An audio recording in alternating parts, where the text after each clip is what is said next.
セガサターンシロ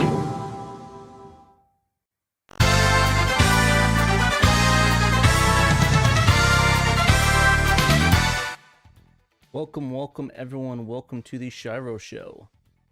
Today Dave is not with us unfortunately because he's not feeling well and he needs to recover for PRGE, so we wish you were here, Dave. In spirits, you're with us always, so don't be sad that you're not here, just be happy that it happened. Is that what it's called?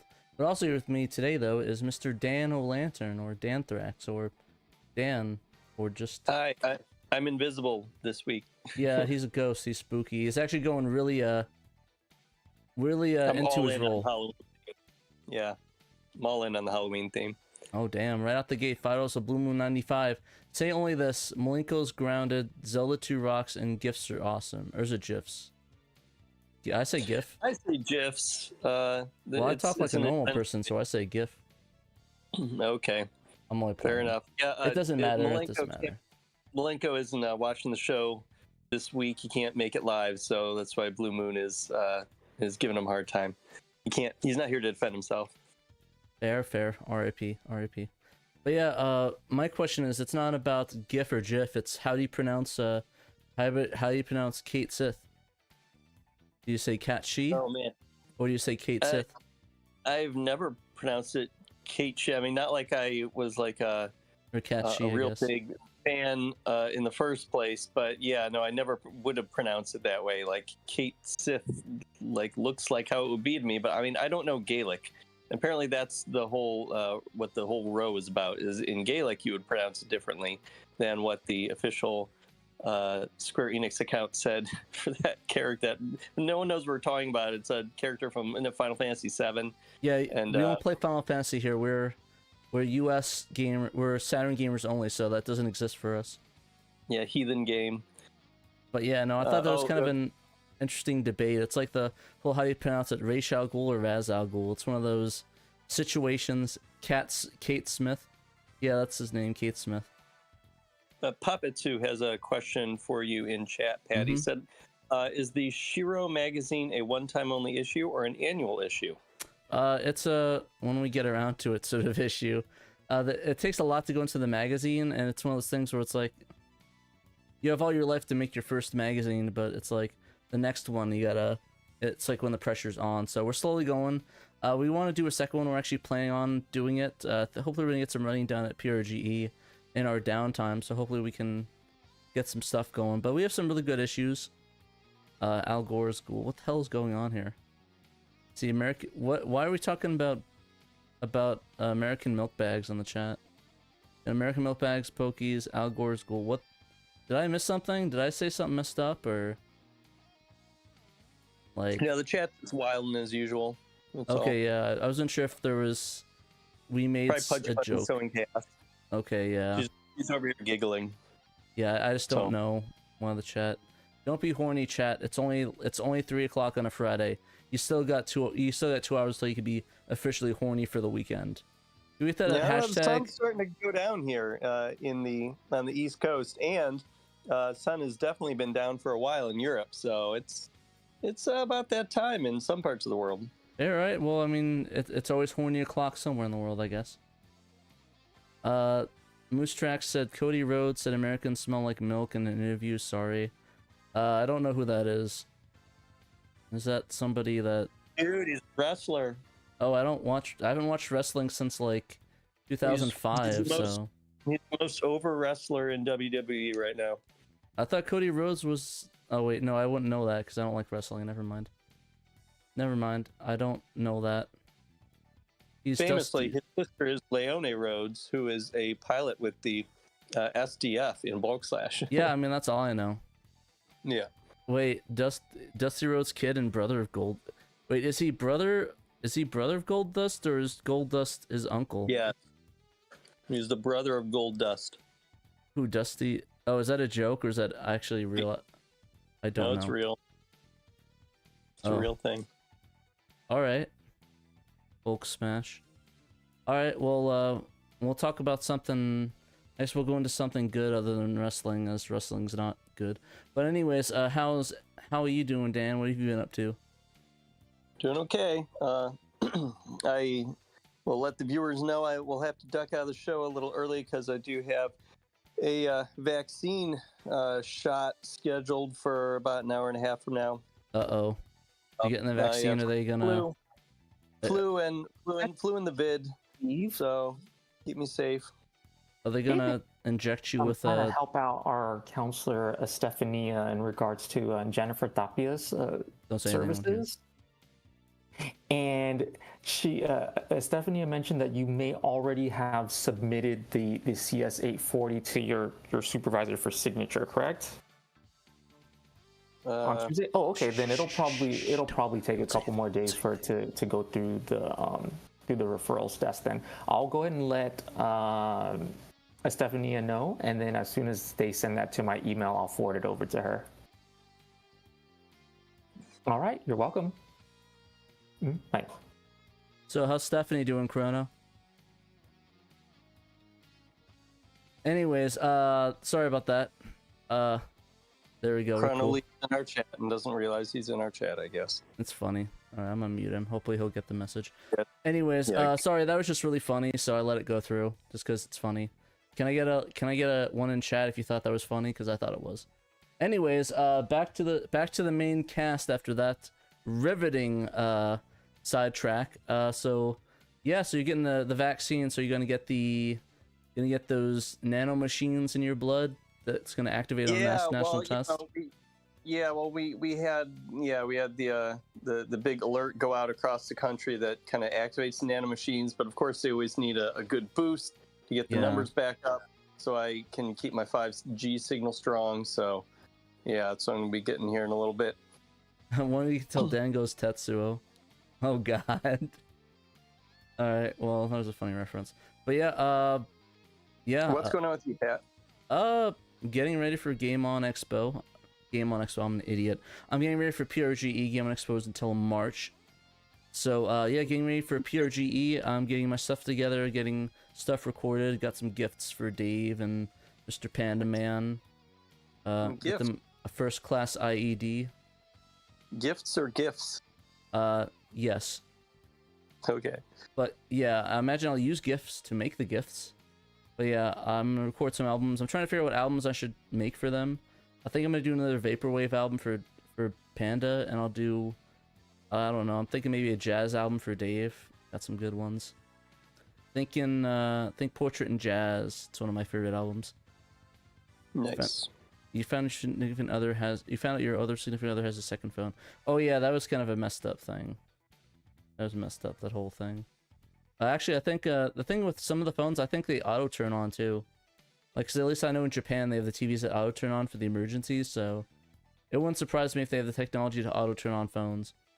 I mean, if the battery's out, it's probably not going to work, but still. Yeah. To be fair though, I have a second phone as well, but it's mostly just for Magic Life Counter. Plots where they have 7 phones. Jesus. What are you doing? Doing a little device farm going on over there? Alright, well, hopefully we can get as many phones. Post in the chat, let me know how many phones you have. Just put the number directly. We don't have to get into specifics about the number of phones. Hopefully we can have more than one, less than 8. 69 phones, it's good. They can't even prevent your phone from turning off. 111. Only got 1 phone in the chat. Y'all don't have like at least 2 phones? But 1 phone? Damn, y'all need to get some more phones. I have like... How many do I have in my drawer? I have 1, 2, 3. I have 4 iPhones in one drawer, and I have one that's in a bag that uses a life counter for Magic the Gathering. And I have one of my personal devices, so it's like 6 phones or something. 0, I'm Amish, damn. 2 phones? You're like Charlie Bucket's teacher. I never throw anything away, so I still have pretty much all my old phones. Yeah. So I get to technically own a bunch, but I mean, there's only one. That counts. Like, are you guys not counting like the amount of phones you have, like that's in your drawers and stuff that you just didn't like sell? Or is it like, are you all like the ones that sell your phones and you get a new one? I mean, I'm not judging. I'm not gonna say how you do that. I'm just curious is all. Like, y'all forgetting to count your phones. I mean, yeah, like I said.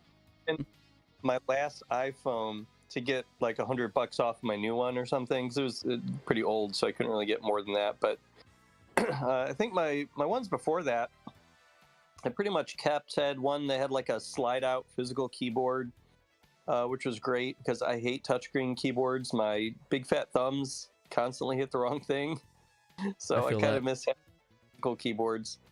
Yeah, no, I really wish they'd come out with more smartphones with that, or at least add-ons. Yeah.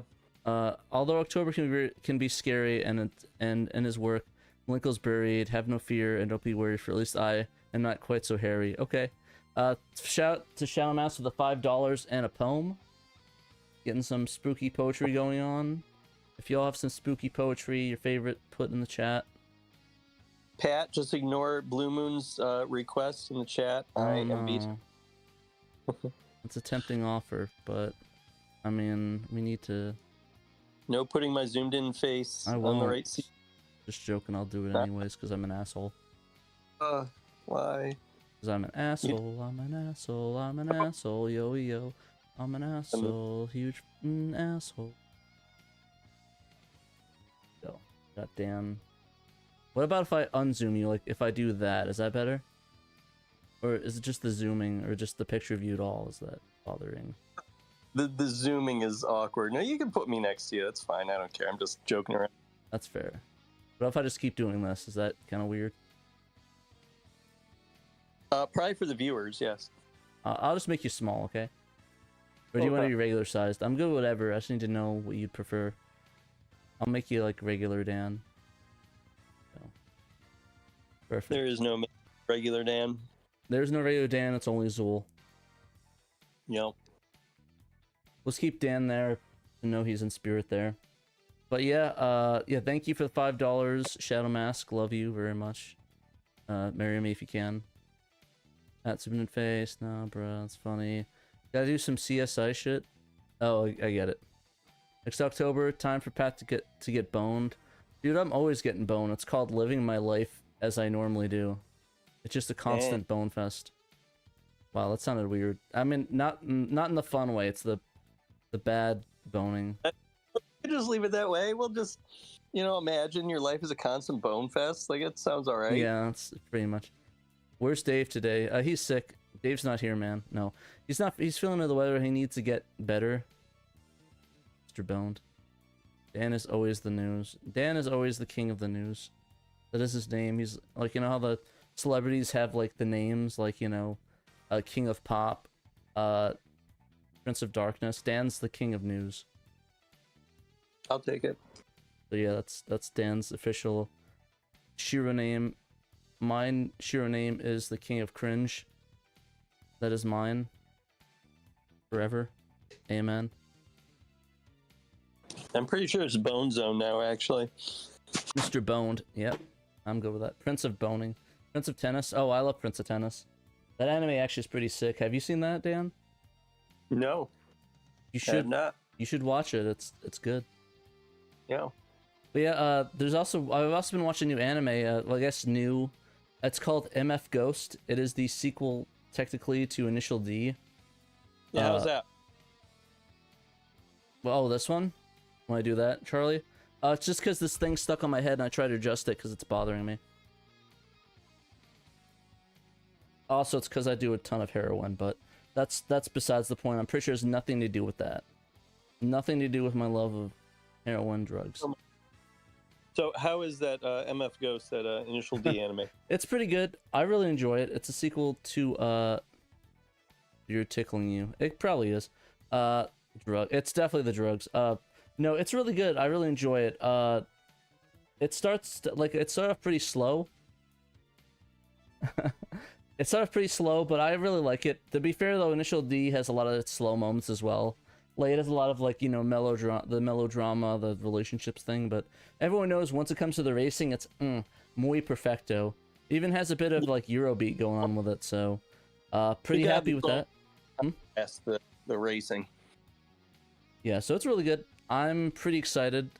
For it. I've actually been waiting a long time for it. I remember when they announced it was getting an anime, I think it was like a year or two ago, and I heard nothing of it, and then it just came out like last week. I'm like, oh damn, so I've been watching that pretty religiously. I'm a big fan of Initial D, as you could probably tell by my car, if I ever show it off. Did I ever show off my car? I'm pretty sure I mentioned I drove a manual before, but that's actually the reason why I drive manuals, just for Initial D. He's been dancing with Mr. Brown Bones. He can't leave them, he won't leave them alone, oh yeah. That's actually one of my favorite songs off of that album. But yeah, I watched new car racing anime. It was called Overdrive, and like it was fine. It's like an indie circuit formula car type of a scenario, and like this guy who's a photographer is taking pictures of this racing event, and he ends up kind of making friends with one of the teams and decides he wants to like sponsor them by the end of the episode. I don't know how he's going to do that. He didn't seem particularly rich. Maybe he's just going to help them or something, but like it was okay. It has nothing to do with Initial D. It's just another new car racing anime. It was fine. It was okay. I don't know if I'll watch the second episode. Is that a new one, Overdrive? Yes. Yeah, I'll have to check it out. Is that on it's on Crunchyroll, right? Yeah, it's a Crunchyroll anime. Crunchyroll. What's the Crunchyroll? Oh, in your new car. Oh, I didn't know you got a new car. Yeah, sorry about that. Oh yeah, that's right. I think you were telling me you got a Mustang or something.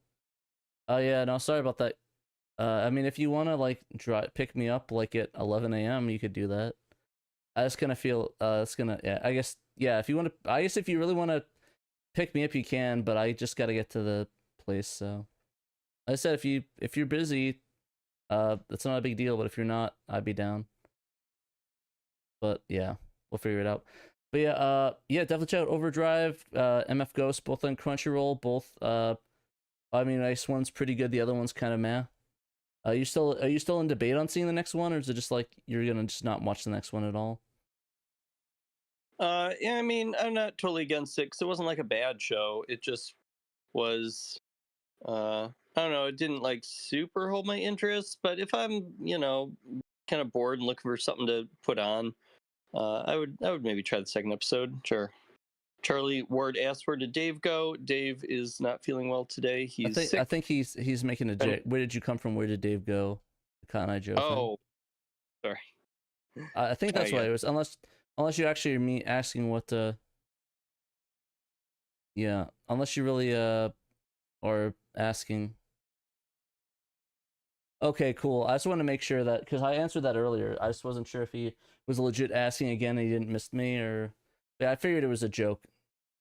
I don't know when you arrive. Lily's getting, oh, I'm getting in like at 11 a.m. so probably not gonna work out if you gotta get that detailed, so probably not. But yeah, like I said, maybe you can pick me up at 2 a.m. and drop me off, yeah, on Thursday.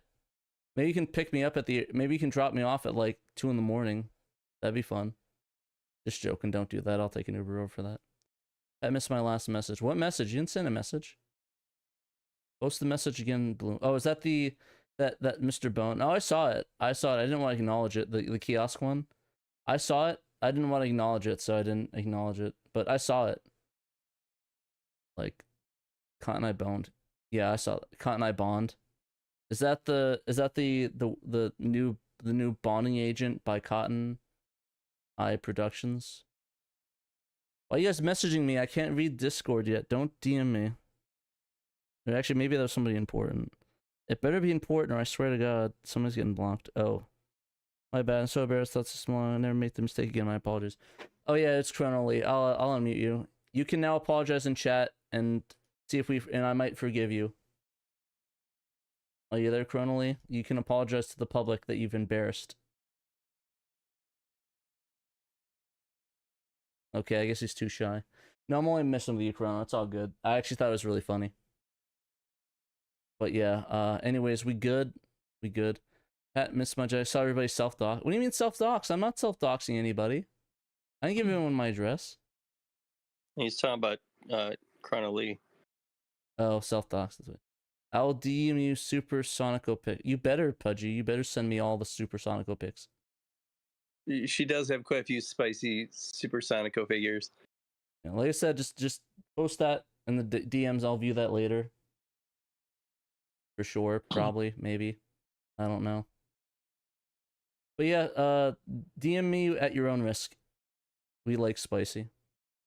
You know, actually, I do like spicy. Actually, it's kind of funny. I had one of those bowl of man. What is this chat even going? I had one of those cup of noodle things, or the bowl of noodles, or whatever. Like it's like the ramen things you mix up in the noodles. And I had those, and I thought I got the spicy kind because I like spicy, but that was like too damn spicy. Pat, do you play your Saturn often? What's your top 5 games? I actually do play the Saturn. Actually, not often, but I play it when I do the stream, so more often than I usually do. Top 5 though. Is it cool if Dan asks his too? Do you want to do your top 5 too, Dan? Sure. So my top 5 Saturn games. No, I go first, Dan. You go second. I'm just joking. Go all for right. it. Oh, okay. What do you want from me? I'm just trying to tease you. It's funny. Chaos in this show today. Oh yeah. Yeah, I was gonna say I have not played every Saturn game, obviously. So there may be some out there that would make my top 5 that I haven't played yet. But as of right now, Fighting Vipers is in my top 5. I don't have like a ranking 1 to 5. They're all in my top 5. They're all good. The Fighting Vipers, definitely. Sakura Wars, beautiful game, love it. Bulk Slash, of course. I didn't spend a year of my life working on a translation patch for that if I didn't love that game. It's awesome. Trying to think. Cotton 2 has to be my top 5. Love that game too. Love Cotton. Yes. And let me say my 5th one is I'm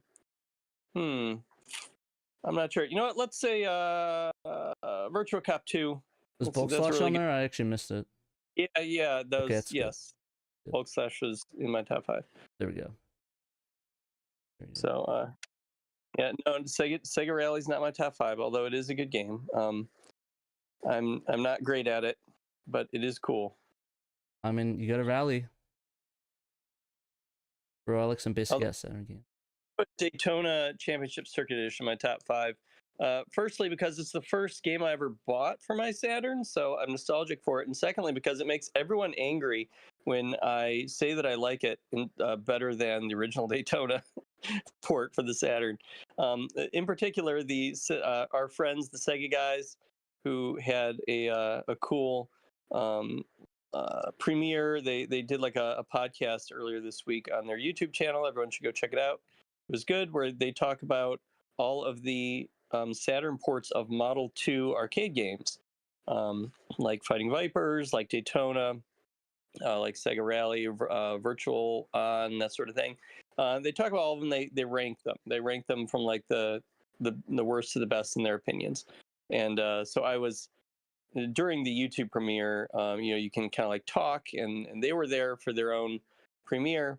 And so I was in their chat telling them about how much I love Daytona Championship Circuit Edition, and they were telling me what bad taste I have, which is fair, but they should get better taste, in my opinion. They're the ones that need to get the good taste.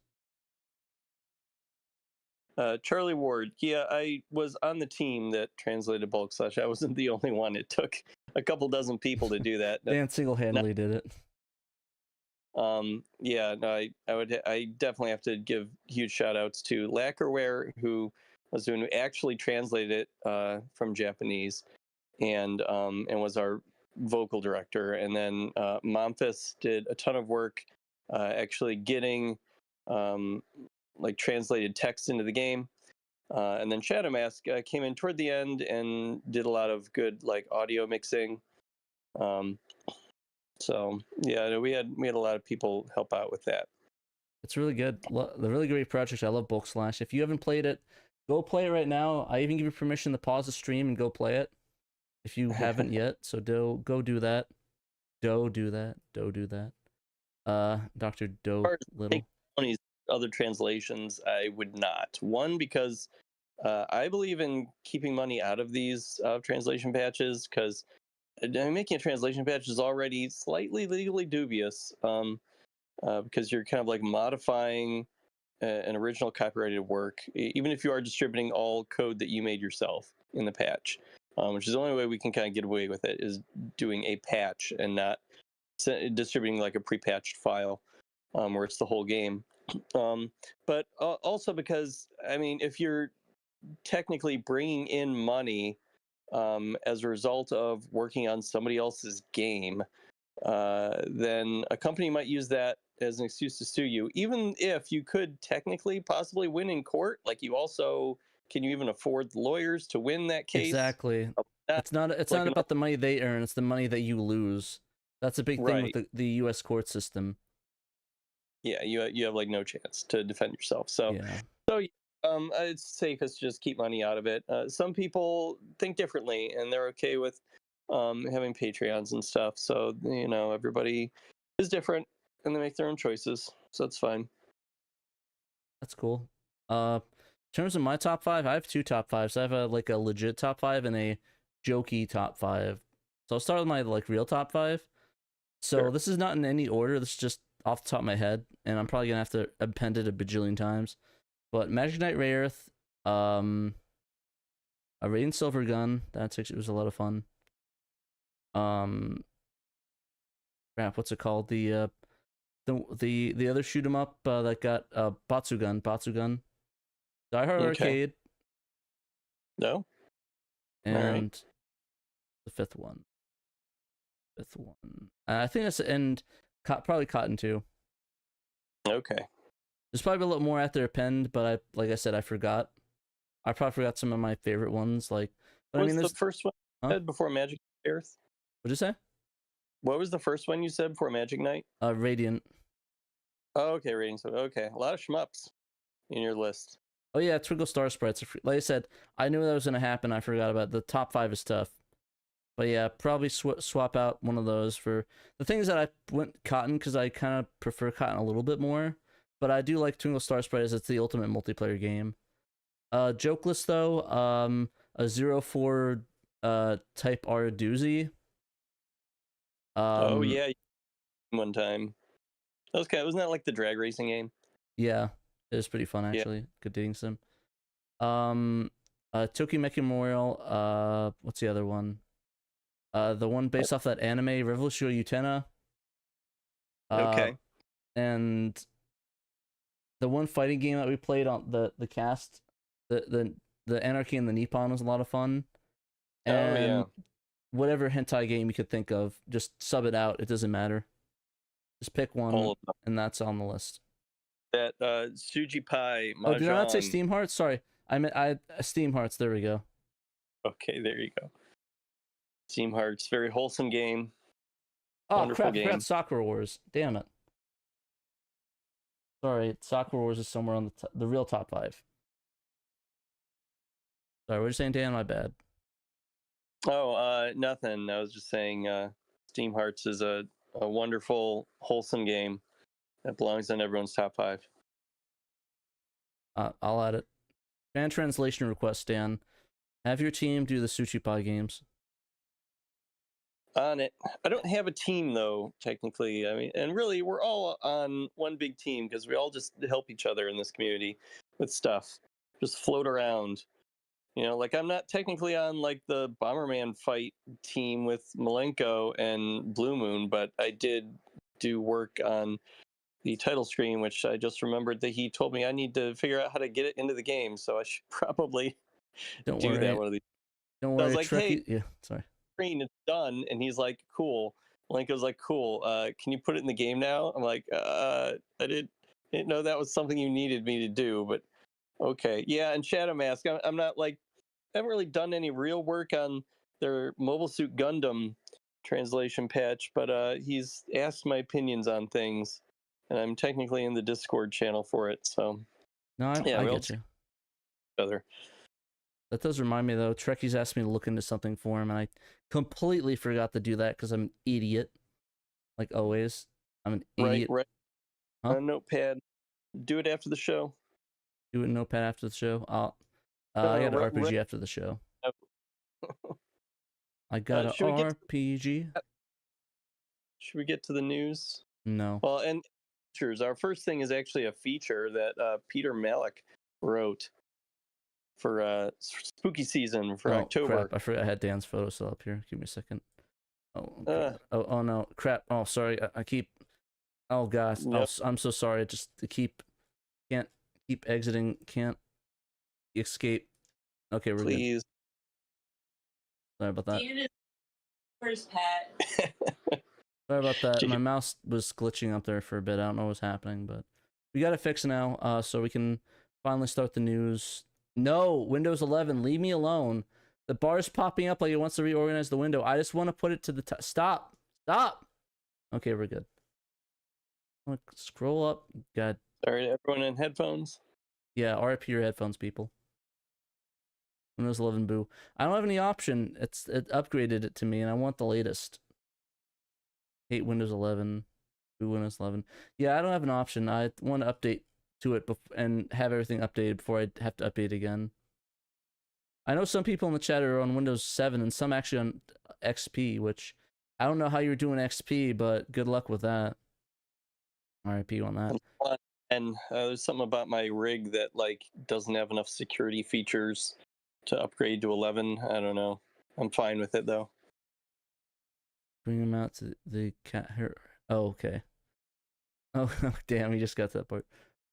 Yeah, it's you can hack it, but it's like a dumb a driver signature thing. I don't know. It's really stupid. Like my drive actually said it couldn't, but it was because I was for some reason it didn't have it on EFI. It was like some weird.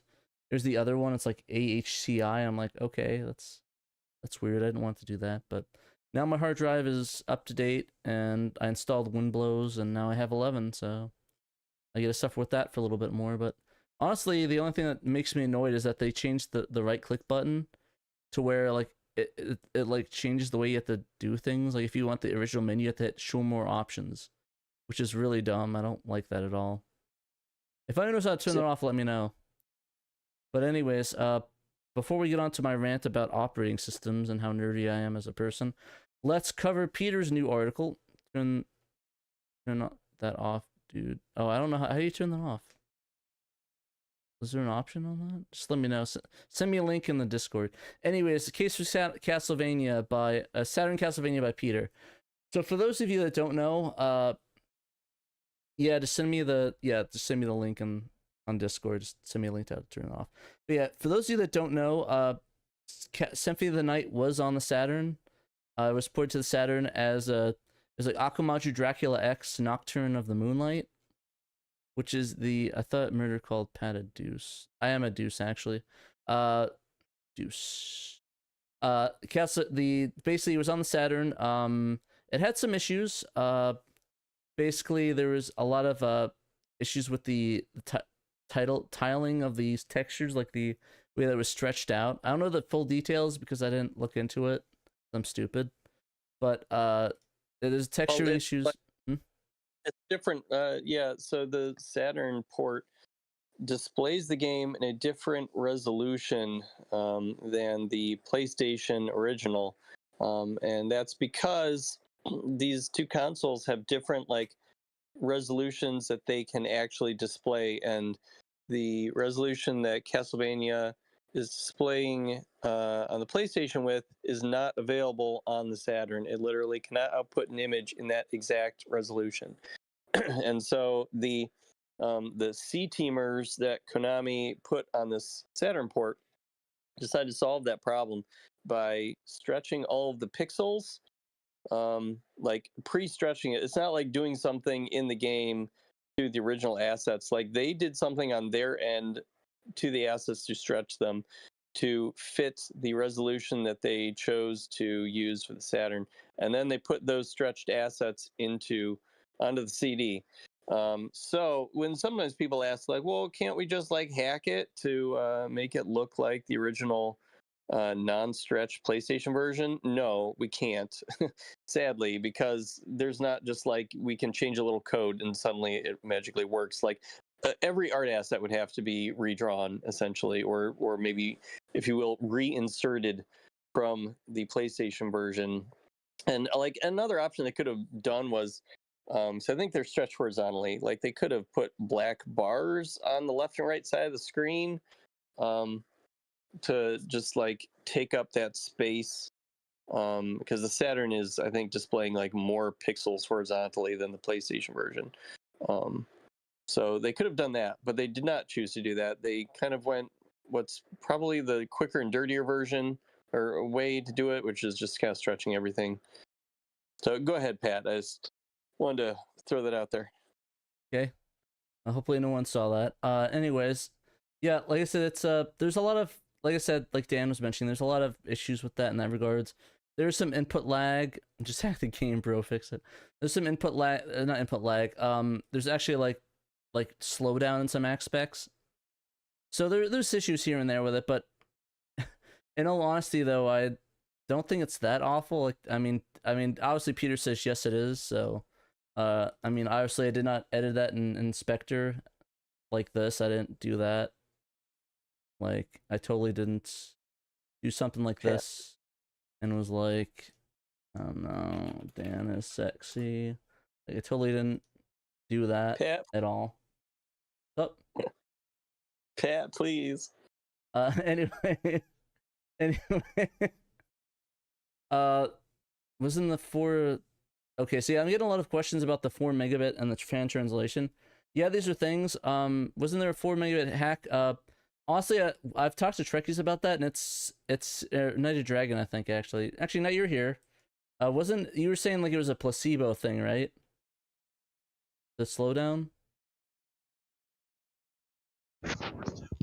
Which patch are you talking about? There's 4 megabit Symphony of the Night patch. There's 2 of them. There's 2 now? There's Paul Metz and there's YZBs. Oh damn.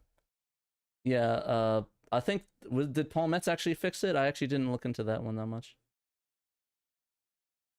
I don't remember what Paul said. His was a lot of graphical improvements. Yeah, so there's 2 of them, but I think you were I think it was you, the Treks were saying that the YMZ one, that was like a placebo one, right? Like it was like a placebo fix for the slowdown. Well, the only thing that was quick was, I think, loading to the map or the status screen. The loading between levels was the placebo effect. Okay, and that really was only fixed with that, right? It wasn't like it's fixed max of slowdown, right? As far as I know, I haven't played much with it. Oh.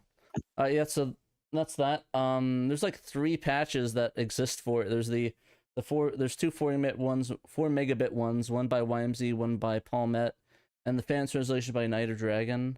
Actually, I keep forgetting if they actually did the translation on Paul Met's version. I thought they inserted a translation, right? Or did they only do the 4 meg? I can't remember. No, all Paul did was like the little bit of items and stuff. He translated that. The in-game story and anything text-wise was not done.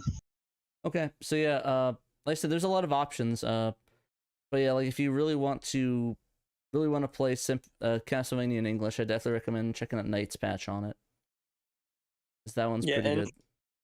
Already does make it faster to bring up the menu, because he found that the developers in their infinite wisdom were loading a gigantic file full of kanji that wasn't even needed for the option screen every single time the option screen was being called up.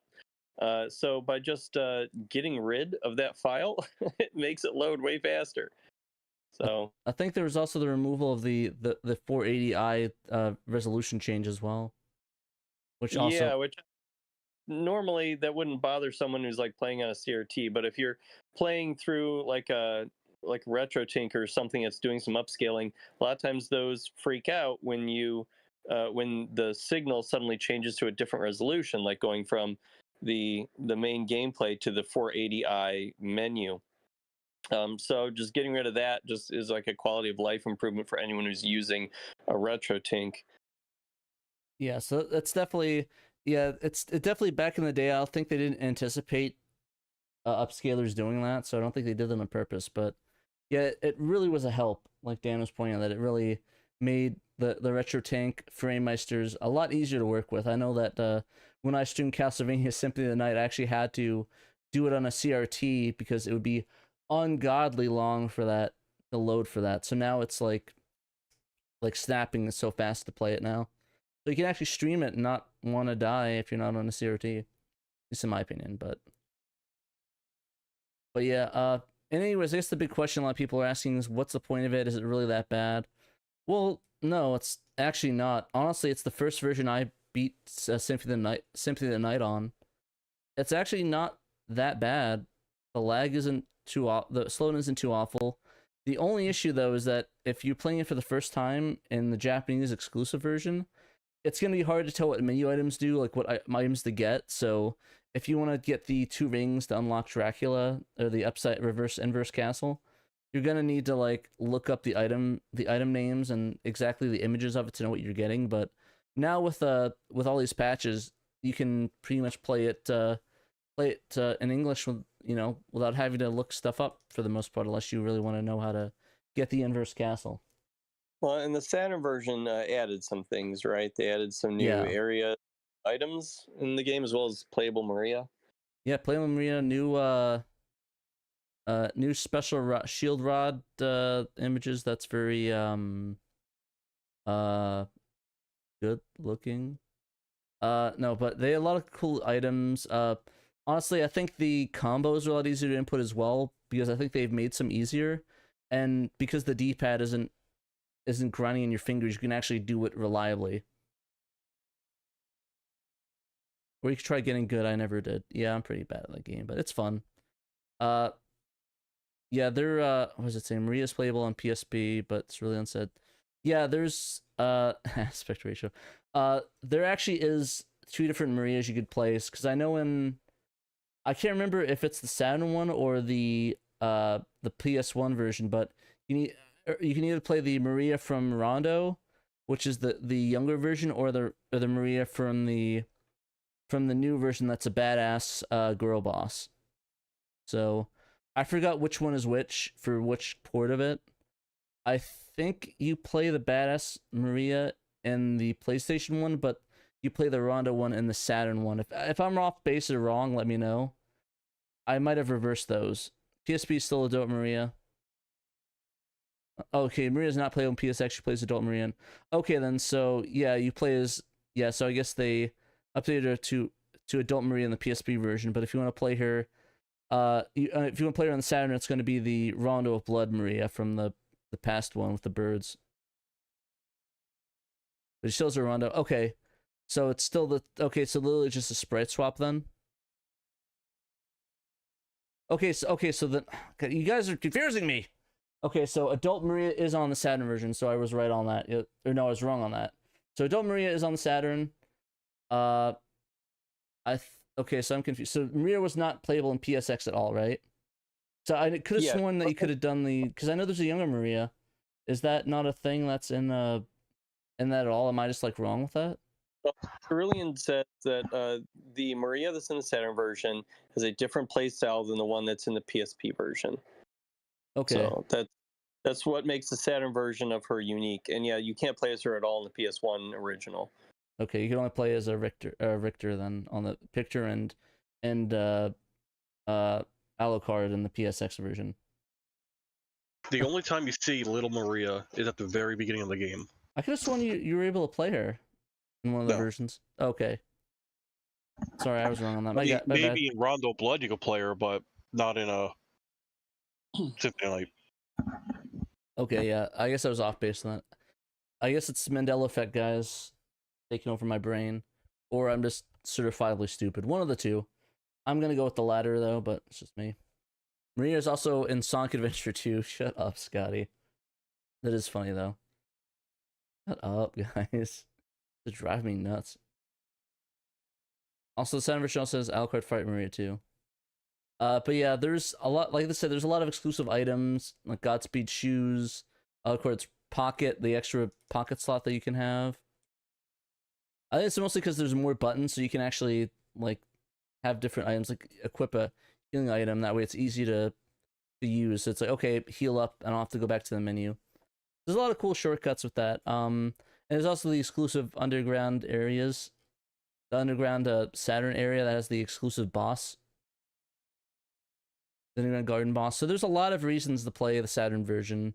And honestly, Dave's gonna hate how we were misbehaving, probably.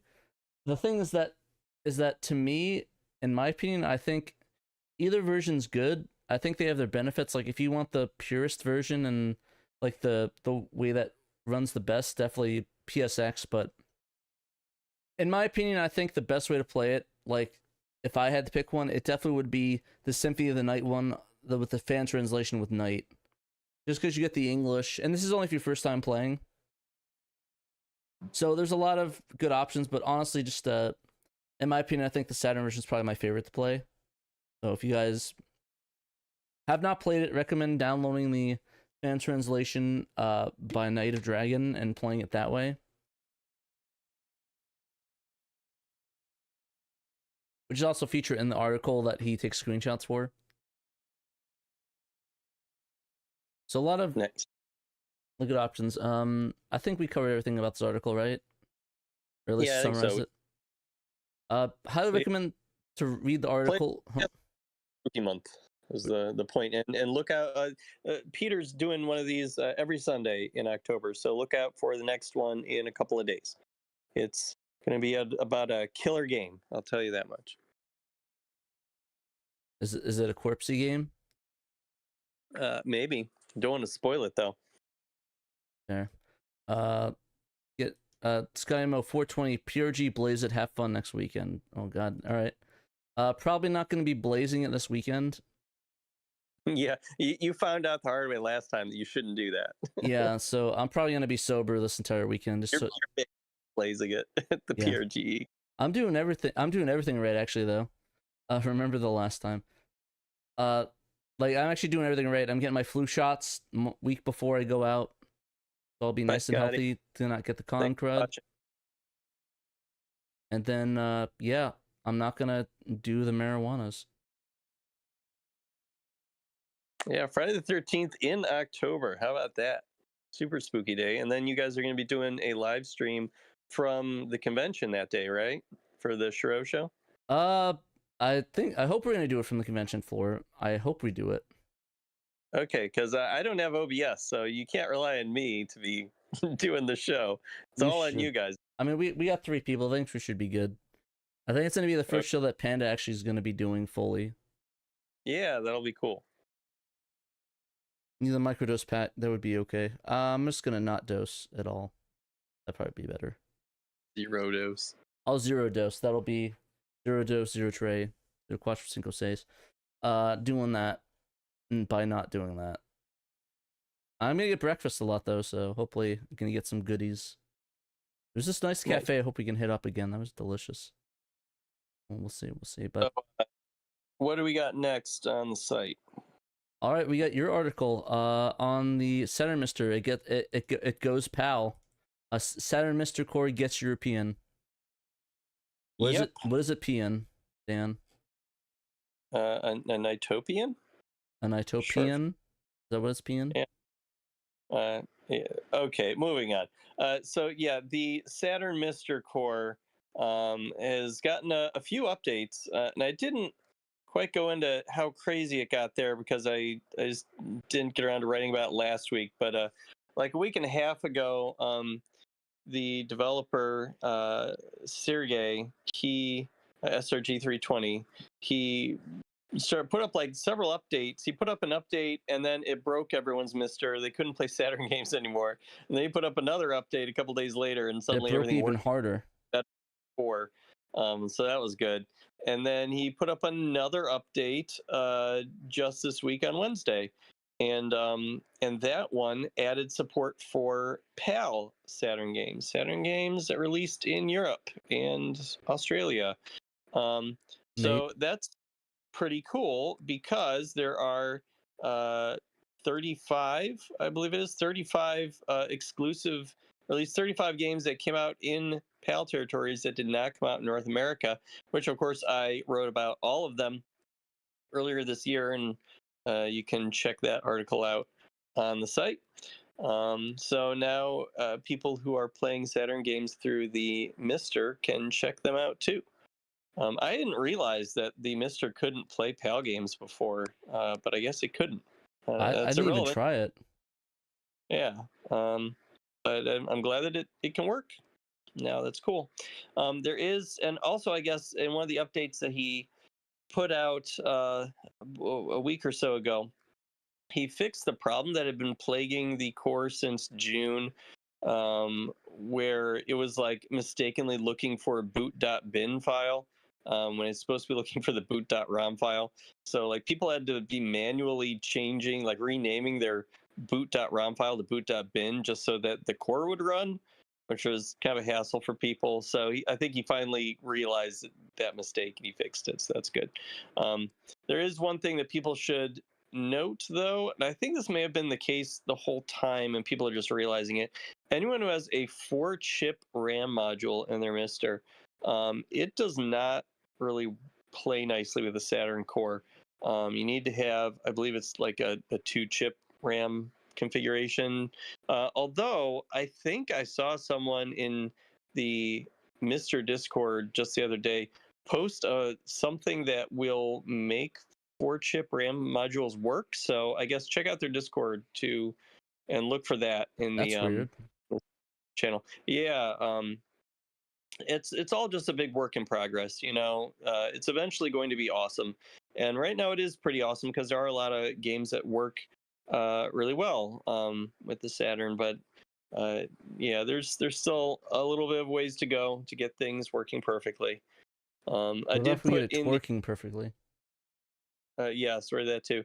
I did put in the banner Grandia and Sega Touring Car Championship because those are 2 games that saw some improvements with some of the new updates. Some other ones that E320 called out in his patch notes were, let's see, Terry Pratchett's Discworld, which is a PAL exclusive. He fixed some timing that made that work better. Rabbit, which is a cool 2D Japan-only fighting game. Oh dang, that's not my favorite weird ones. My not so serious one. I actually do like Rabbit a lot. You like Rabbit? I'm gonna replace Nippon with Rabbit. Rabbit actually is a ton of fun. Nice. But yeah, you're playing like a video there that Video Game Esoterica put together. He does a video every time there's a new core update. He's very diligent about that. Shouts out, he's on our Discord too. Yes, he is in our Discord, so shout outs to Video Game Esoterica. Yeah, he's put a little video here showing some of the games that are working now. I think we're looking at Rabbit at the moment. So yeah, you can check that out. Good stuff. And if you want to support Sergei Dvodnenko, he has a Patreon, so by all means do that. I'm sure you could use the help since he is in Ukraine and he is still behind Russian lines. He's in eastern Ukraine. As in he's like fighting with them, or is he just like his where he lives is around there? Don't know that. I don't know if he's been pressed into service for either side, but I know that he lives in the Russian occupied portion of Ukraine. Oh geez, I'm sorry to hear that. Sucks. Yeah, so that's why we've all been like so appreciative every time he puts out a new update, because that means he's still okay and still able to, you know, work on hobby things like this and still able to access the internet. So yeah, Captain Hodden wonders about Chris is okay. Chris, I think, moved to Spain. He got out of Ukraine somehow and he moved to Spain. He got his employees to Spain so they can still work on like the Mega SD and stuff like that. Who's the Ukrainian man he translates? No, he's the one that works on the Saturn core for the Mister. Yeah, he's basically developing a hardware emulator for the Saturn using Mister technology. So I'm actually excited for the prospect of apparently the Mars FPGA is the new big one that's coming out soon. Yeah, I don't know a whole lot about that. I haven't looked into it, but people are making a pretty big deal out of that. I do wonder if that's cause like a fracturing of the base, so that's gonna like, you know, cause some confusion or whatever. I don't know.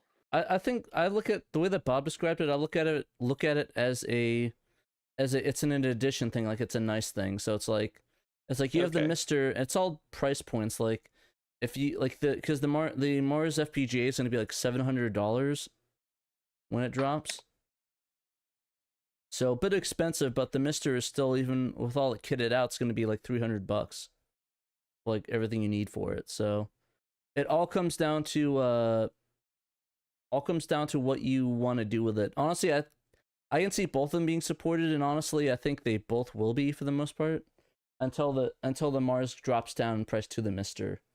Is the Mars like more powerful? Is that why it costs more? Yeah, it has a combination. It's more powerful. It's more meant for like a gaming system versus the DE10 Nano, which is basically us modifying it to do what we want it to do. Okay. But for the most part, it's gonna be a gaming device first. So it's gonna have built-in JAMA support. It's gonna have, built-in the controller support, the USB controllers. It's a lot of different stuff with it that makes it really great. And I don't know the details yet. I'm still waiting on it. They're very sparse on it, but I'm gonna see if I can squeeze some SHIRO funds to be able to get one, but we'll see. And hopefully do some content on that with that as well. But yeah, I'm excited. Honestly, the biggest thing I really want it for is I want to shove it in my arcade machine so I can replace my Naomi. Because my Naomi is dying. Like, it is dying like crap. Like, it is on its last leg, and once like that comes out for it, the Dreamcast core and the Naomi core, I'm just getting rid I'm getting rid of the Naomi because I don't need it anymore. So yeah, if anybody's looking for Naomi, hit me up. Get you Naomi going. RIP Kiosk and Naomi. The kiosk isn't dead though. I gave it to some other dude. He's leaving it. I'm not getting rid of the cab though. I'm just getting rid of the Naomi board. What's wrong with the Naomi? I mean, I guess the biggest question is what's not wrong with the Naomi. It's just a very fragile arcade board. It has a really loud fan that likes to go out on it. It just is very finicky. A lot of Naomi stuff, it'll die for no reason. Like, send it to the shadows. It's like probably more unreliable than a CPS3, and CPS3 is mega unreliable. So send it to the Shadow Realm. Yeah, probably send it to the Shadow Realm. Send it to Shadow. Okay. Yeah, I could send it to him if he really wants it. RIP 14.140.85. RIP indeed. Alright, the last game was about Shadow Moses, I get it. Yeah, so yeah, that's great. Anything else on the core before we move on? Mr. Dan? Yeah, no, we can move on. Oh, Naomi Hunter's Codex. Oh, okay. Alright. So the next article is the best of by Peter Frankenstein Through the Eyes of the Monster. So this was another of the Pratchett-esque games. I don't think it's by Terry Pratchett himself, but it was a FMV based game starring, of course, the famous and wonderful Tim Curry, known for roles such as Frankenfurter from Rocky Horror, the bellhop from Home Alone 2. He's It and It. It and It. Am I finding anything else that he was in that's oh, he was also in a bunch of animation. Like, I don't know how, but a lot of TV shows were able to get him. Like, I think Animaniacs had him on. There was just Pennywise. Yeah. The name found in It. Good punk band, Pennywise. I haven't heard them. He was on Roseanne. Oh, sorry to hear that. Our Real Monsters. Yeah. Oh yeah, he's definitely. I forgot. He's like in so many animated shows. That might have been somebody else though, because no, I think he was in there. Yeah.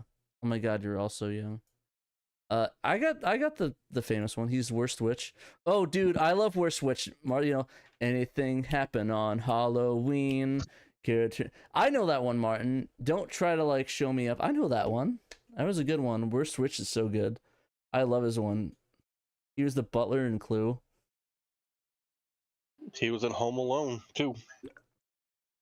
Yeah, I said that. Game. Oh, okay, I messed up. So good. He was the bellhop, dude. Got a maniac on the floor. God, that's one of my favorite scenes from any movie. But yeah, there actually, I guess, speaking of Worst Witch, there's this guy that I watched at Mega 64 that reenacted that song, like did a full remake of it. It's pretty friggin' funny. I'll put a link in the chat. Mega 64 shout out. Yeah, I saw that, Trevo. Yes, that Rocco did. That's like one of my favorite videos. That's where I know it from. I didn't watch the movie. I just saw that video. But yeah, I'll put it in the chat if you guys want to watch that. Really funny video. You can tell that I know a lot about this game because I'm obviously not talking about it at all. Because I don't know much about it. Point and click adventure game. I don't think we mentioned that. I mean, I thought we did, didn't we? I said FMB style game, right? It was an FMB game. So it's a port of a PC game. It was released in Europe in 1997. You have to investigate you take on the role of freshly reanimated Philip Weirin, and you've been recently executed for murdering your daughter. As you explore Frankenstein's castle, you died. How are you exploring his castle? You've been reanimated because. Oh yeah, literally the name of the title, Through the Eye of the Monster. Right. You are the monster, I guess. So yeah, point and click adventure game. Is Tim Curry a Muppet? Maybe he voiced a Muppet. No, he was in the Muppets in the Muppets animation. Right, he was, wasn't he? Yeah. I can't zoom in any further in his face. I was trying to do a full zoom in on Tim, not your face dance, Tim Curry. Timothy Curry. I can't zoom in any further. He was in the Muppets movie. I forgot which one it was. If anybody knows, definitely let me know in the chat. I forgot, but I know he's in there. And then what's his name? Michael Caine was in the Christmas Carol version of that. Honestly, I think Christmas Carol is it Muppet Treasure Island? I think Christmas Carol might be my favorite Muppets movie.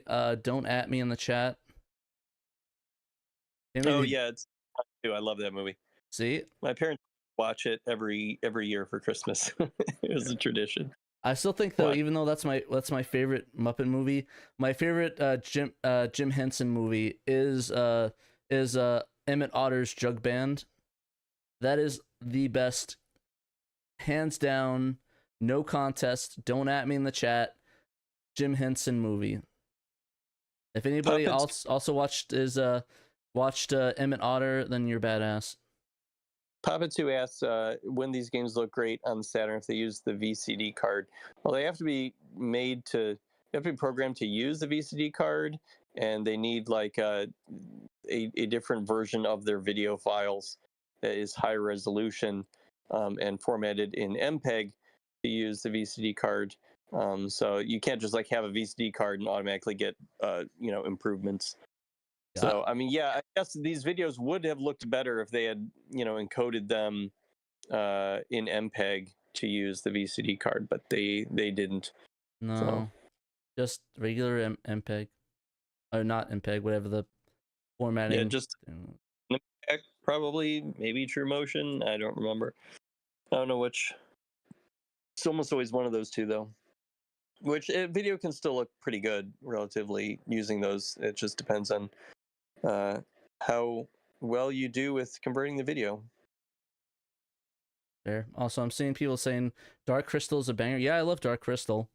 I think Emmett Otter's better, but I love Dark Crystal. That actually does remind me. I remember when me and my friend first watched that. We were at like a record fair, and every time I'd pass him, I just go, Like every time I pass him, I just say that to him. We just like die laughing. God, I love those birds in Dark Crystal. But yeah, Dark Crystal's really good. I like Labyrinth probably a little bit better.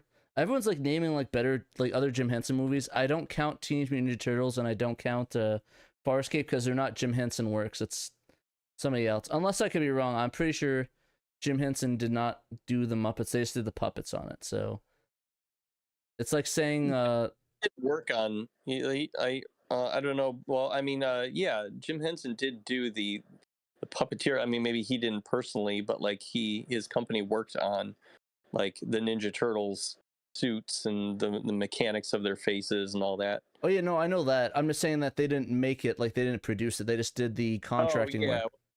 A Jim Henson costumes. Movie. That's why I specified Jim Henson movie and not Jim Henson affiliated.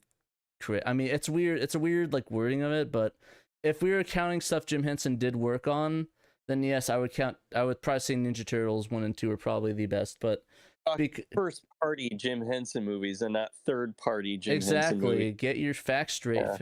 Facts straight, dudes. It's like saying F-Zero is my favorite Sega game. Technically, that would be correct. Well, I mean, it is a Sega game. Yeah, I guess.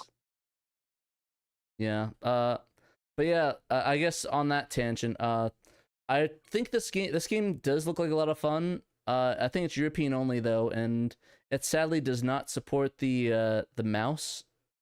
So if you thought you were gonna use a Saturn mouse, think again, because you're not gonna be. So Rip. Yeah, RIPU and your funny attempt to try to use a Saturn mouse, because that ain't happening. That is not happening at all. But yeah, I think it's still a really good game. I really want to try it out. It looks really cool. And you know what? I have a weird like vibe. Give us mouse users attitude. I'll give everyone users attitude. But yeah, I really love the vibes of these type of games like that. Phantasmagoria, Don't Fear the Reaper. I'm trying to see what's some other ones like that. Yeah, Peter definitely chose this game for Best of Saturn because it's October and it's a spooky game. So it actually is a really good game though. Like I know a lot of people might not like it, but I think it's cool. Shall we move on? I just have a few minutes left here before I gotta go. Yeah, no, I mentioned Ripper Blue Moon. Ripper is really good. All right, let's talk about your last article. If you had to go, if you have to get your shots. Fan translation update for Silhouette Mirage, Gundam, and more. If you're running like super late, I can go over these. I read it real quick, but if you have to do the Tomb Raider one yourself, but I can talk for a few minutes about the fan translations here. Okay, let's talk about them. My weekly Saturn news roundup lately has turned into more of a Saturn fan translation roundup, because that's been most of the Saturn world news here lately has been just fan translations making progress, which is awesome, or fan translations coming out. So we've got Mobile Suit Gundam that we'll talk about first. Shadow Mask put out a beta patch for it, is version 0.2. Put that out just on Monday, a few days ago. And this version of the patch translates all of the loadout menus between stages. So that already makes this game a lot more playable for English speakers. Like, honestly, it's like completely playable for the most part. Like that was the biggest one was the menu, because that's like the coolest gimmick of it. And I was like, I have no idea what I'm doing. Yeah, now you can make choices on how to, load out your Gundam. So that's great. That's a very useful beta patch that he put out. And they did put out a patch back on September 22nd. That was their first one, and that added subtitles to all the FMVs in the game. So that helps from a story perspective of knowing what's going on. This game is based on the original Mobile Suit Gundam anime in the movies. The Mobile Suit Gundam 1, 2, and 3 movies that are like it's a recap of. I think the universe is technically called Mobile Suit Gundam 0079 universe. Is that what it's called? Gundam fans in the chat, let me know, because I'm stupid and I don't know. Yeah, the 0079 universe. There we go. I was right on that. Cool. About time I got something right. Yeah, you can find that patch. It's an SSP on Sega Extreme. A lot of these you can find on Sega Extreme. So Silhouette Mirage, the team working on that, also put out an update for that on Tuesday. Rasputin 3000 is his screen name. He's kind of the team lead for that one. And the new patch translates Area 5 of Silhouette Mirage, and there are 7 areas plus a tutorial. So now you can play through,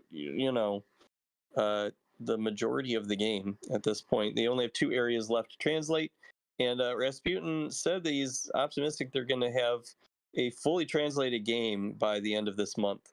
So, and I believe him, because it's like every week or two they've been able to put out a patch with, a newly translated area. This past one was a little bit delayed because the previous patch from September 21st that translated Area 4 had a bug in it that was making the game freeze during Area 4's boss fight if you pause the game, if you press the start button. Interesting. So Yeah, but I guess Rasputin kind of dug around and found what seemed to be the problem.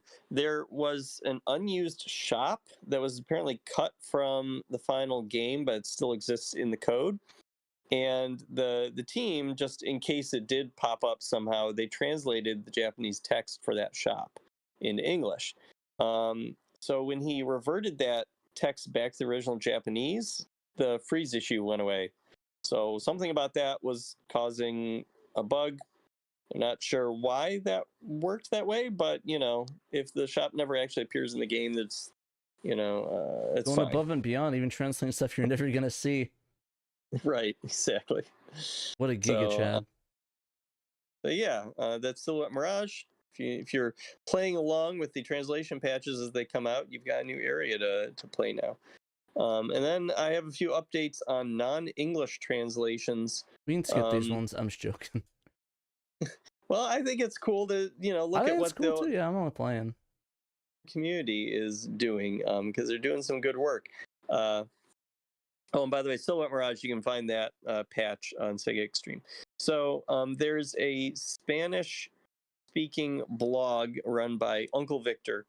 And back on September 22nd, a couple weeks ago, he made a new post saying that he teamed up with the prolific translation patch developer Kitchen34 to make a Spanish translation patch for Prisoner of Ice.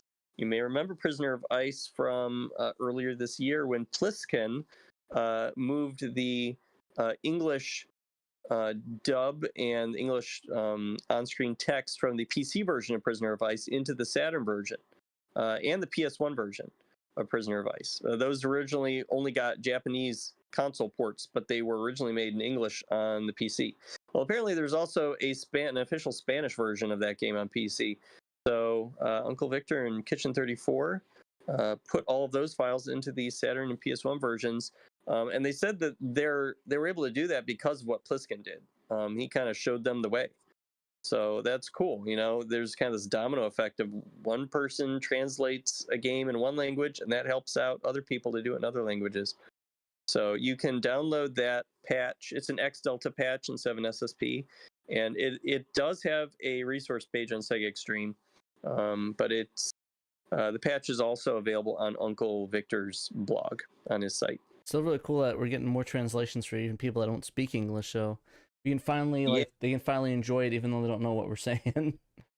Right. Because it does seem like there are fewer Spanish and French translations than English. So, but the Kitchen has been working really hard all year to catch them up, basically. So this isn't the only thing that Kitchen34 has been up to. He also did a French translation patch for the Japanese version of a stall. So you have to patch the Japanese version of a stall, and that's to kind of keep like the little, like the Japanese voices and the Sega, at the beginning of the game, which was for some reason taken out of the North American version. So there's a. It's the best version to translate. The U.S. version kind of sucks. It's probably a good choice to go with that. He even subtitled the cutscenes in French, cool. So option screen, the names for all the levels. So that was a pretty comprehensive patch there. You should have added in the dinosaur, the dinosaur from the Jurassic Park that says Sega. My opinion. I don't. Okay. So the last one we got here is Dragon Ball Z Idainaru Densetsu. And that one originally did come out in France and Spain, localized back in December 1996. But I guess the French localization is notoriously bad. So Kitchen has spent the last couple weeks at least going back through that and fixing it so that it has a good localization, as well as I think he fixed some bugs or something with it too, or just some different problems with it. So it's like a proper French release of Dragon Ball. Of course, this game was like beloved in France and Spain and for the Portugal. Saturn. In Portugal too, yes, correct. In Portugal, so it's very cool that Kitchen gave it some love, at least for the French version, and that's on Sega Extreme as well. So Actually, I don't know where the French audio is from. Maybe it might be a. I'd be really cool if somebody did like a like an AI voice thing for that, but I actually do not know. Yeah, I couldn't see. Like, I was looking over his post. I was doing machine translation on there. He's posted a lot on the French gaming forum, retro gaming forum, Delta Island, and so I was machine translation to like read through the thread about this and get details. I couldn't figure out, or I didn't spot where he might have said where he got the French dialogue from for this. But yeah, he does have a bunch of audio tracks that you have to separately replace after you patch the game. You have to replace the Japanese ones with them. So yeah, I don't know where he got those from. It wouldn't surprise me if he maybe just took it from the anime itself. Like maybe he just like pulled, like, you know, because there's a narrator in the French anime. Maybe it lined up close enough where it summarized it, like, or maybe like just stitched it together. Yeah, he did say that this game does have a lot of it takes a lot from the Dragon Ball Z like original anime from the cartoon. So maybe he was able to find like official French translations, like localizations, to pull from for that. I don't know, but with that's all the translations we've got for this week, and I'm gonna have to duck out. All right, sounds good. So yeah, I will see you all later. Thanks for having me on the show again, Pat. Anytime, Dan. Thank you for being on. Good luck with those shots. Try not to get too many nanites in your body. Those aren't good for your health. Give me all the nanobots in my bloodstream. Don't mess with this SHIRO host.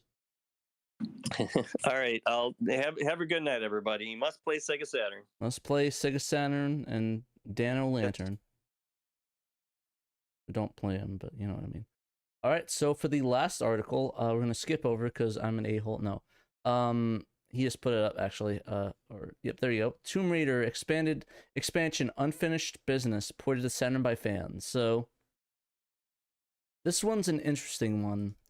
This one, basically, for those that don't know, there was a expansion to the 98 version of Tomb Raider called the Unfinished Business for the PC version of it. And unfortunately, it never really got into Saturn because obviously, you know, it was sort of a afterthought sort of game at this point. But Unfinished Business, also known as Tomb Raider Gold North America, was a PC-only expansion that expanded upon the original Tomb Raider, adding 4 bonus levels across 2 chapters, with the first sending Lara Croft back to Egypt 7 months after the first game, and then sending Lara Croft back to Egypt and then Atlantis. They were actually never officially released for consoles, but did so unofficially and placed in both the 2014 and 2021. But this is the first time I actually got ported to Saturn, so I guess we were actually getting the posts or the games ports afterwards, or always the afterthoughts with that, right? Later, everyone. Later, Pudgy. But yeah, that's basically a heavily modified version of the original Saturn one, which I thought was interesting. I think they posted earlier, a couple of years ago, they started working on that, but they finally finished it. Yeah, work began in early 2021, and S turned sticky basically first until it was time to import level textures. I guess they ran into a lot of memory limitations, so I guess it looks like, yeah, what he said, in order to prevent the memory from breaching, data had to be seriously optimized. Various tricks and techniques were invented and implemented over a long period of time, and proved to be quite successful. Unused meshes and animations were deleted, while duplicate meshes and animations were reused. Recording pathfinding data that's used for climbing enemies. Used for climbing enemies was forcefully removed, and some of the enemies in the Unfinished Business can climb anyways. 2 huge alternative rooms and 1 level removed, with the difference being replicated in a much more efficient way. And then there were many, many more tricks applied. Eventually, I managed to make every level work without any noticeable compromises. So yeah, the launch trailer really features a bunch of key features of the port, including 3 different regions that you could use from, Expert Edition for everything but the Japanese version of the game, improved textures and sound effects compared to the original, restored and corrected sound effects, corrected rotated mirrored objects, subdivided meshes, ability to perform handstands, which is muy bueno, ambience, new loading screens, new statistics menus, extended credits, gym loading screen in the PAL version, Fix crocodile distance damage and bug. Fix the damage bug, and then implemented rendering for certain textures and surfaces. So yeah, there was a lot of cool things with this patch. I'm not the hugest Tomb Raider fan, but I really appreciate it. But apparently there were several issues that people have found with it right now. So it includes some fail rendering issues at certain angles near its walls, a return to Egypt getting hit by the boulder right before their third secret, Atlantis getting too close to the winged mutants, and temporary collector textures. So there's a huge list of them. There's some issues here and there, but I overall think it's really cool that they're able to get this out and working. We'll check out this video of it real quick and watch a little trailer of it.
So yeah, that's pretty cool. So I think that's really cool. I'm really excited to try that out. I definitely want to try it out.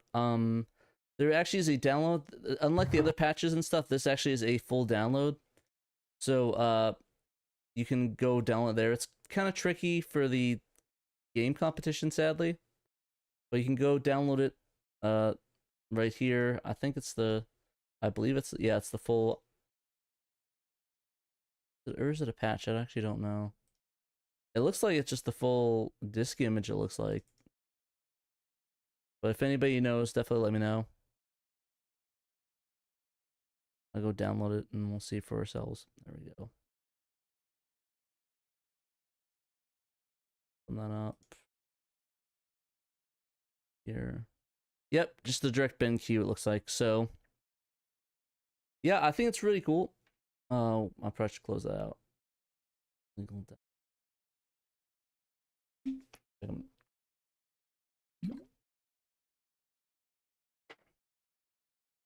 But yeah, you can go download it here. There actually is a little bit of an issue that was running into with the Fenrir, which doesn't play nicely from it. But Derek Pasquarella shouts out, I think he's in the chat still, found that refactoring the game's CCD image sub worked on the Fenrir. I believe it works fine on the Satiator and the other systems, but if you guys want to in the mode, but definitely check, is it finished already? No, it's unfinished business. Joking, but yeah, you know, I'm excited for the remaster too, Charlie. I really want to check that out and see how that goes. But yeah, I love Tomb Raider. The only thing I really have an issue with is that it has a lot of control issues that make it kind of difficult to play sometimes, especially for somebody that hasn't played it before. But overall, I really enjoy it. I think you guys should try it out if you haven't. But yeah, think that's it for the new stuff. You can go download there on the website. It'll give you the link to the video, which should have the download for it. Is there anything else? Anything else I forgot to mention, guys, that you want to hear me talk about before we head out?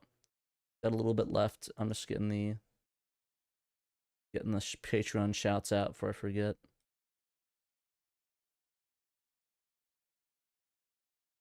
Ooh, I have 25 links. Video. Play on patch. Check out AI plays Tomb Raider Pat. It's interesting.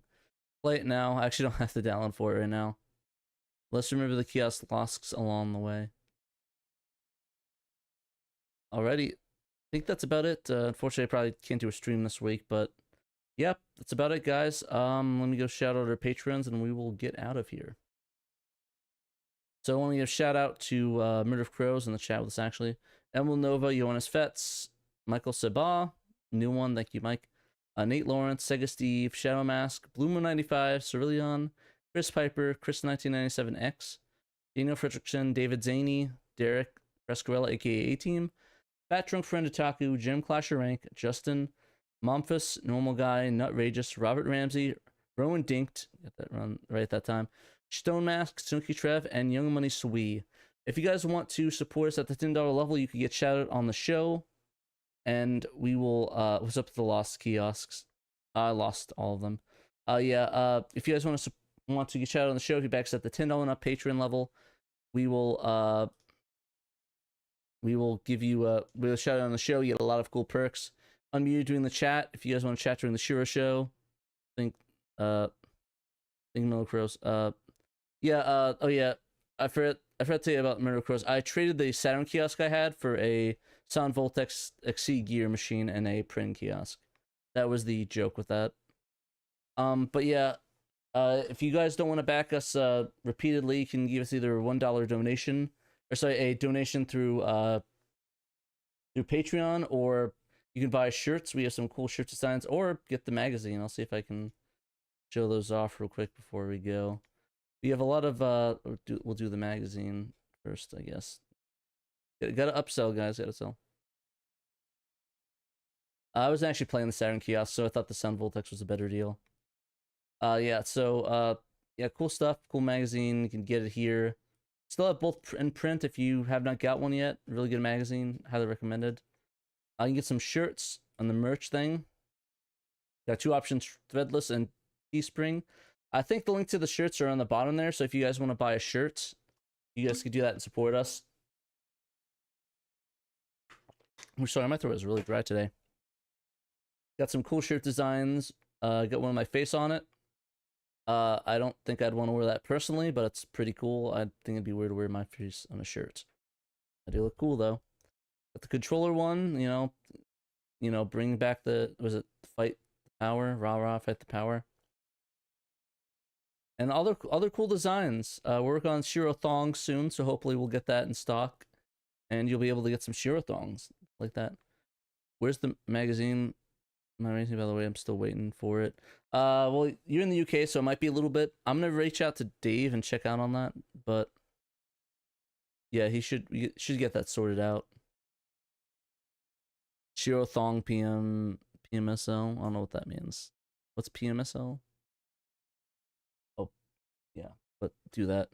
That's about it for our show today. Want to thank you guys for watching, and definitely recommend, if you get to like, subscribe, comment, follow us, join our Discord too. We have a lot of cool chatting going on, talking with each other about Saturn, just doing dumb shots.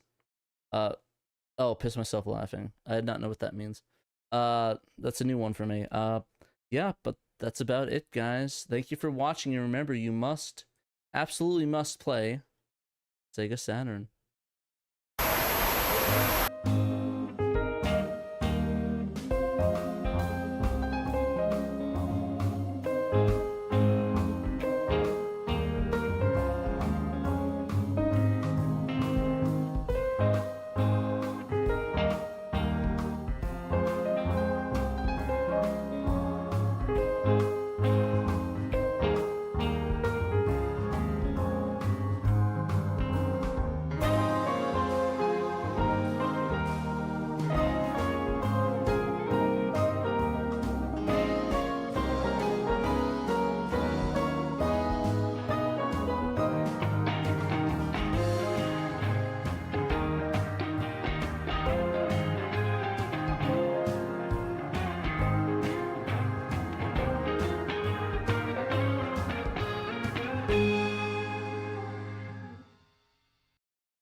SEGA Saturn SHIRO